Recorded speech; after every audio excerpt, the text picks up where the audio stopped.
Si Mark Delaney ay isang iginagalang na 53 anyos na asawa na may tahimik na buhay at walang bahid na reputasyon hanggang sa naging nakamamatay na obsesyon ang kanyang lihim na relasyon kay 20 anyos na si Lily Carter. Nang bantaan ni Lily na ibubunyag niya ang lahat, gumawa si Mark ng desisyon na magpapagulat sa buong bayan, sisirain ang dalawang pamilya, at mag-iiwan ng isang batang babae na libing sa gubat. Si Mark Delaney ay isang lalaking namuhay ng tahimik, halos hindi nakikita, sa isang maliit na suburb sa Illinois. Sa edad na 53, nagtayo siya ng buhay na mukhang matatag at iginagalang sa labas. Pamamahala siya ng logistics sa isang warehouse na naging lugar niya ng trabaho sa loob ng mahigit 20 taon. Si Mark ay upo sa sulok na booth at si Lily ang mag-o-order sa kanya. Sinabi niya sa kanya ang tungkol sa kanyang mga pakikibaka, kung paano mahirap ang renta, kung paano siya nag-drop out sa community college, kung paano siya nangangarap na gawin ang higit pa kaysa magtrabaho sa mesa. Naging possessive si Mark, palaging nagte-text, palaging nagtatanong kung saan siya. Nagsimula siyang gumawa ng dahilan para umalis sa bahay, peking meeting, late shift, hindi inaasahang business trip. Gusto niyang lumabas sa publiko, makilala ang mga kaibigan niya, pag-usapan ang hinaharap. Nagsimula siyang mag-press ng mas malakas. Isang gabi, hinintay niya na may nakasave siyang mga mensahe, larawan at video. Tahimik na banta iyon pero narinig ito ng malakas ni Mark. Nagpanik siya. Ang nagsimulang masaya na pagtakas ay naramdaman na ngayon na parang ticking bomb. Napansin ni Janice ang pagbabago, bagaman wala muna siyang sinabi. Napansin ni Janice na nakatingin siya sa labas ng bintana sa gabi, palaging sinusuri ang phone. Si Lily, hindi alam kung gaano na siya na-unravel, patuloy na nagpupush ng ultimatums. Binalaan niya na tatawagan niya si Janice. Binanggit niyang pupunta siya sa bahay niya para lang makita kung ano ang mangyayari. Mas malayo si Mark kaysa dati. Nakalimutan niya ang anniversaries. Tumigil siyang tumulong sa yard work. Sinubukan niyang i-ignore siya, pero lalo lang itong nagalit sa kanya. Naisip niya ang paglaho, pagpe-pretend na stroke, paglaho sa gubat, anumang bagay para makatakas sa pressure. Pero walang naramdaman na posible ng walang consequences. May amoy sa damit niya na hindi niya kilala.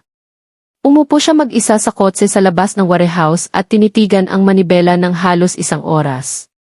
Si Mark ay palaging gentle kahit pathetic minsan. Akala niya hawak niya ang upper hand. Nagsimulang mabuo ang plano, malabo muna, pagkatapos ay mas detalyado. Makikita niya si Lily sa huling pagkakataon. Ipapaliwanag niya ng malinaw.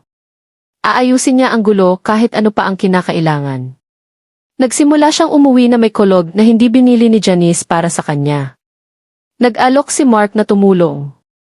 Sinabi niya sa sarili na ito ay kabutihan lang pero alam niya kung ano talaga. Nagsimula siyang magpadala ng pera, pansamantala lang hanggang makabawi siya. Pagkatapos ay dumating ang mga motel visits. Nagsimula sila ng discreet. Pinili ni Mark ang mga lugar na malayo sa bayan, laging cash ang bayad, laging siguradong walang makakita sa kanila. Hindi masyadong nagtatanong si Lily sa simula. Bata siya, overwhelmed, at nakatulong ang pera. Tinatamasa niya ang atensyon, ang mga regalo, ang pakiramdam na gustong-gusto. Nagsimulang makilala niya ang kanyang karaniwang itim na kape, bacon, eggs over hard, at inihahain ito ng may casual na ngiti. Nagsimula siyang mag-tip ng higit sa kinakailangan. Napansin niya. Ang usapan ay nagsimulang humaba. Una ay ilang dagdag na salita, pagkatapos ay buong minuto. Natagpuan ni Mark ang sarili na inaabangan muli ang lunch. Sa unang pagkakataon sa maraming taon, may nagbibigay pansin sa kanya. Tumawa siya sa kanyang mga kwento, pinuri ang relo niya, naalala ang kaarawan niya. Maliit lang, pero pinakain ito ang gutom na bagay sa loob niya. Isang simple na lugar. Linoleum floors, plastic booths, at mga lumang menu, pero nagbigay ito sa kanya ng dahilan para makalabas sa warehouse. Doon niya nakita siya sa unang pagkakataon, si Lily Carter. 20 anyo siya, bagong hire, puno ng enerhiya na wala na si Mark sa loob ng mga dekada. Sinimulan niyang bantayan siya ng mabuti, iniimbak ang mga iniisip na parang ebidensya sa pribadong paglilitis. Samantala, si Mark ay lumalalim sa kanyang obsesyon. Nagsimulang mag-isip ng buhay kasama si Lily, isang buhay kung saan makakaalis siya sa lahat at magsisimula ulit. Naisip niyang sabihin ang totoo kay Janice, mag-file ng divorce, lumipat sa ibang bayan. Pero nang isipin niya ang mga detalye, paghahati ng assets, pagharap sa mga anak, pagkawala ng standing sa community, nagyelo siya. Na-realize niya na hindi niya kayang iwan si Janice. Ang buong identity niya ay itinayo sa pagiging asawa niya, sa pagiging dependable. Mabilis siyang gumalaw sa pagitan ng mga mesa, balance ang trays ng may practiced ease, tumatawa sa customers, magaan ang boses. May isang bagay sa kanya na nagpapaalala sa kanya ng bersyon ng buhay na wala na siya, kalayaan, spontaneity, desire. Bawat umaga, gising siya ng 6 oras gumagawa ng kape, nagbabasa ng pahayagan, at nagmamaneho sa parehong ruta papuntang trabaho. Kilala siya sa neighborhood bilang maaasahan na lalaki, ang taong nagsusuklay ng driveway sa taglamig, kumakaway sa dumadaang sasakyan, at tumutulong magbuhat ng groceries sa matatanda. Ang asawa niya, si Janice Delany, ay naging partner niya mula pa noong sila ay early 20. Nagbahagi sila ng parehong bahay sa mahigit 3 dekada, pinalaki ang 2 anak na ngayon ay grown at nakatira sa ibang estado. Pero sa likod ng kurtina ng kanilang maayos na bahay, malalim ang hindi kasiyahan ni Mark. Nawala na ang spark sa pagitan nila ni Janice noon pa. Ang mga usapan ay naging tahimik na tango at ang hapunan ay naging routine na walang excited na isa sa kanila. Tumigil silang matulog sa parehong kama 5 taon na ang nakalipas. Busy si Janice sa gardening at church events habang si Mark ay nagbuhos sa trabaho, nagpapanggap na maayos ang lahat. Pero ang kalungkutan ay dahan-dahang pumasok hanggang sa tumira ito sa kanyang buto. Sa isa sa mga mahabang tahimik na lunch hour na iyon, nagdesisyon si Mark na pumunta sa dinner malapit sa highway. Sa una, limitado ang kanilang pakikipag-ugnayan sa polite exchanges. Sa loob ng 1 buwan, nagsimula siyang mag-alok ng sakay pa uwi, pero habang lumilipas ang mga linggo hanggang buwan, nagbago ang relasyon. Gayunpaman, tahimik pa rin si Janice. Matagal na silang nagsasama para maghinala pero hindi harapin. Si Lily naman ay naging impatient. Pagod na siyang maging lihim ng isang tao. Nagbago muli ang mood niya. Naging malamig, moody at paranoid. Sa trabaho, bumaba ang performance. Sa bahay, mas marami siyang iniinom at mas kaunti ang tulog. Hindi nakilala ni Mark ang sarili. Nawala na ang kontrol. Bawat text mula kay Lily ay nagpapabilis ng tibok ng puso niya sa takot. Pagkatapos, isang hapon, may nagbago sa kanya. Tahimik ito. Nag-message siya sa kanya ng gabing iyon na magkita sila sa pribado malayo sa bayan. Sumang-ayon si Lily. Wala siyang dahilan para matakot sa kanya. Ang hindi niya alam ay tumawid na si Mark sa isang linya sa isip niya na hindi na niya mababalikan. Hindi na iniisip ni Lily Carter ng 2 beses ang pagkakasundo na makipagkita kay Mark muli. Palagi siyang soft-spoken, overly cautious, at hindi kailanman nagbigay ng banta. Hindi na siya nag-iisip ng promises o apologies. Iniisip niya ang survival. Isang lugar na kilala niya mula sa kabataan niya nang maglakad sila ni Janice sa nature bago pa masyadong abala ang buhay. Maingat niyang pinili ang oras. Maagang gabi kung saan kumukupas ang liwanag pero hindi pa dilim. Sapat na liwanag para magmukhang safe, hindi sapat para makita ng malinaw mula sa malayo. Ang takot na mabunyag ang kanyang lihim ay kumonsumo sa kanya ng buo. Nag-struggle si Lily, shocked sa biglaang karahasan. Pero mas malakas si Mark at pinapagana ng panik. Sa isang sandali, naisip niyang masusuka siya. Ang imahe ng walang buhay niyang mukha, ang katahimikan ng gubat, ang tahimik na sobrang tahimik, ay nagbigat sa kanya na parang mabigat na kortina. Walang balik na. Hinawakan niya ang kanyang lieg at pinisil. Naglaban siya ng matindi, kinakalikot ang braso niya, sinipa ang lupa. Nagpalit si Mark ng damit, nag-shower, at umupo sa couch na nagpapanggap na nagbabasa. Tumugtog ang radyo, sumikat ang araw, at ang buhay sa paligid niya ay nagpatuloy na parang walang nagbago. Hindi siya nagpakita sa weekend shift sa dinner, hindi sumagot sa text ng roommate, at hindi umuwi. Tumayo siya kasama ng iba, hawak ang kandila, nanonood habang umiiyak at nananalangin ang mga tao. Sa lahat, isa lang siyang concerned na miyembro ng community. Kahit sinabi niya ang ilang salita sa pastor tungkol sa kung gaano kabait si Lily, pero hindi umalis ang guilt. Sumunod ito sa kanya na parang anino. Tinawagan ng roommate ang pulis at sa loob ng 24 oras, na-file ang missing persons report. Nagsimulang lumabas ang flyers na may mukha ni Lily sa telephone poles at bintana ng gas station. Nakita ni Mark ang mga ito habang nagmamaneho at pinilit ang sarili na hindi mag-react. Pero sa loob, nasa edge si Mark.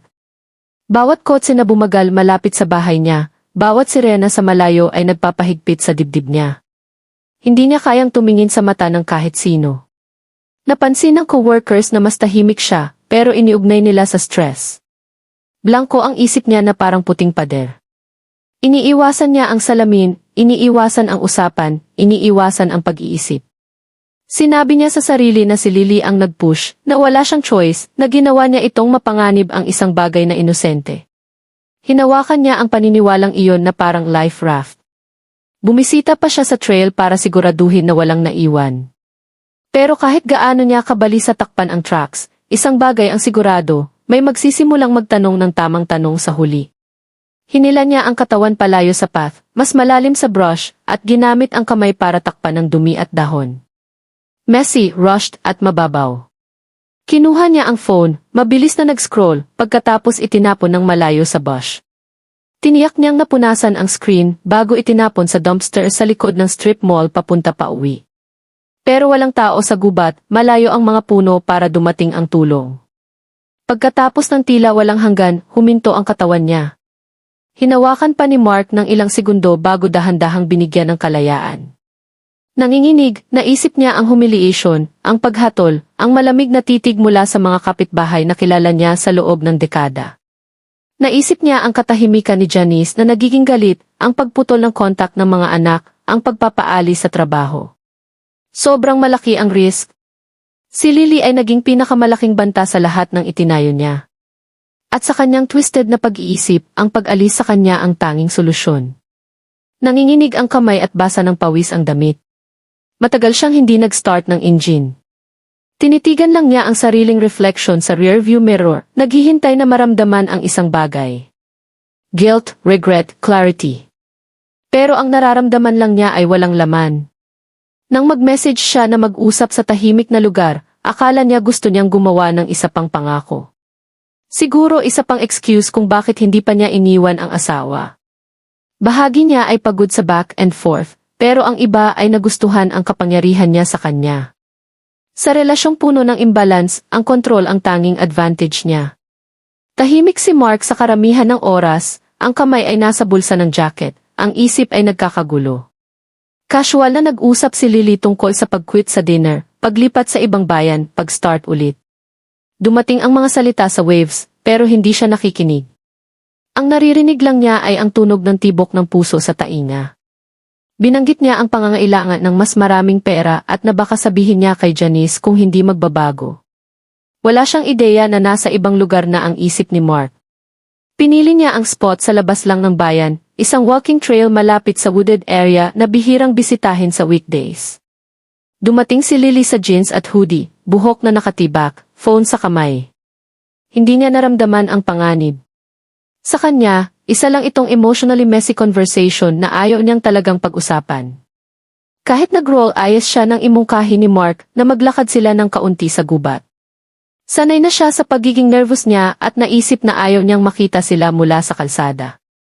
Dahan-dahang naglakad sila ng mas malalim sa mga puno, ang crunch ng tuyong dahon sa paa. Iyon ang final trigger. Sa biglaang burst ng galaw, hinawakan ni Mark siya mula sa likod. Hindi ito na plano ng eksakto pero malakas. Nahulog siya sa tuhod sa tabi niya, humihinga ng malakas, hindi mula sa pagod, kundi mula sa bigat ng ginawa niya.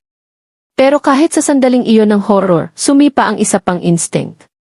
Concealment. Tumingin siya sa paligid, nag-scan. Walang tao. Nang makabalik sa kotse, umupo siya sa manibela sa katahimikan.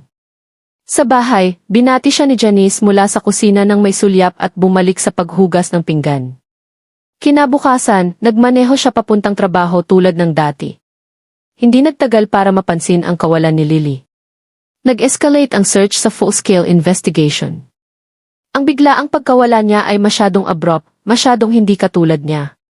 Karamihan ng posts niya ay harmless selfies, quotes tungkol sa self-worth at pictures ng pagkain o pusa.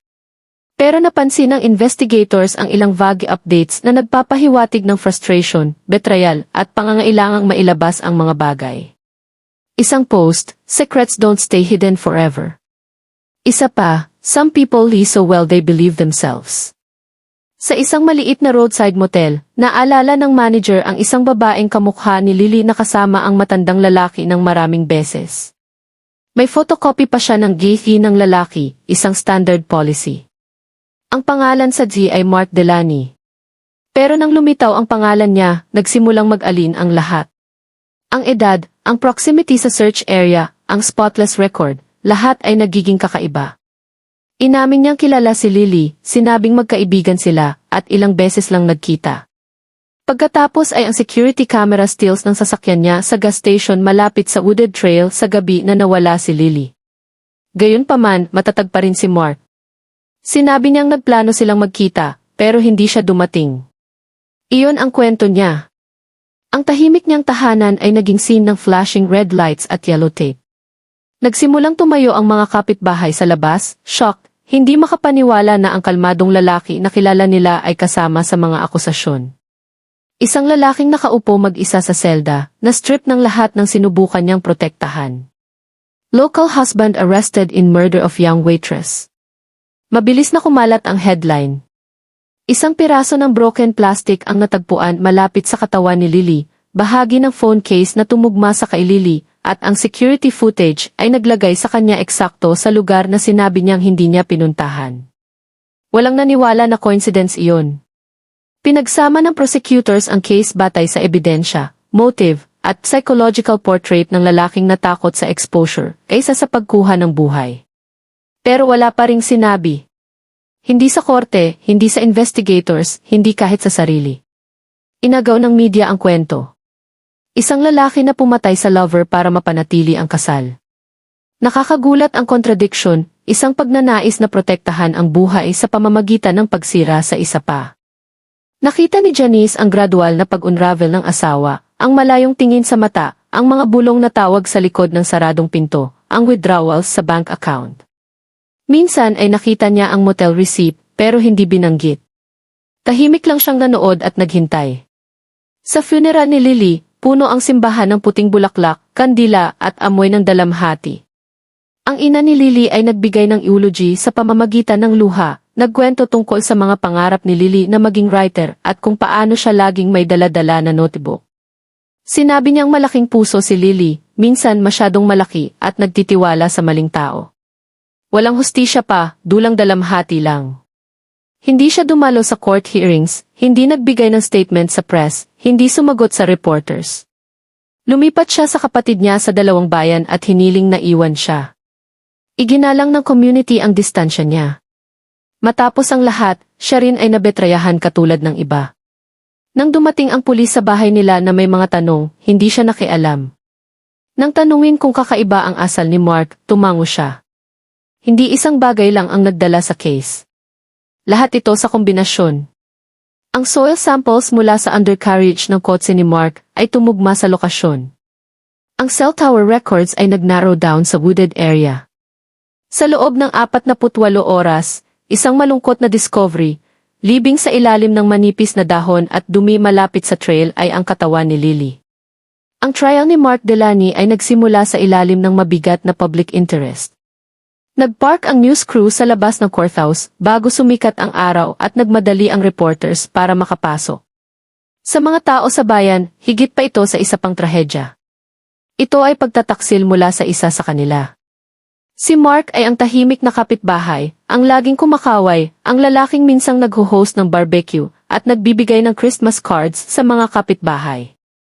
Ngayon ay murder suspect siya. Inakusahan na pumatay sa babaeng 33 taon na mas bata para itago ang affair. Ang defense ay nag-claim na nag-alaga siya kay Lily, nagsuporta financially, at ang mga frustration ay hindi unusual sa affairs. Iminungkahi nila na ang kamatayan ay maaaring resulta ng argument na lumala, hindi premeditated. Pero kulang ang kanilang bersyon. Walang paliwanag sa libing na katawan, walang alibi para kay Mark, walang credible alternative suspects. Sa loob ng 4 na oras lang, nagdesisyon ang jury. Guilty of first-degree murder. Sa sentencing, life without parole. Sa bilangguan, tahimik na nag-adjust si Mark sa bagong realidad. Walang bisita, walang sulat. Nag-divorce si Janice. Nag-cut off ang mga anak. Sa pagtatapos ng buhay niya, natural causes, walang seremonya. Ang kwento ni Lily ay nanatili, isang paalala na ang pinakamadilim na sikreto ay maaaring magmula sa pinakaordinaryong buhay. Si Lily Carter, habang bata, habang tahimik pero hindi kailanman malilimutan.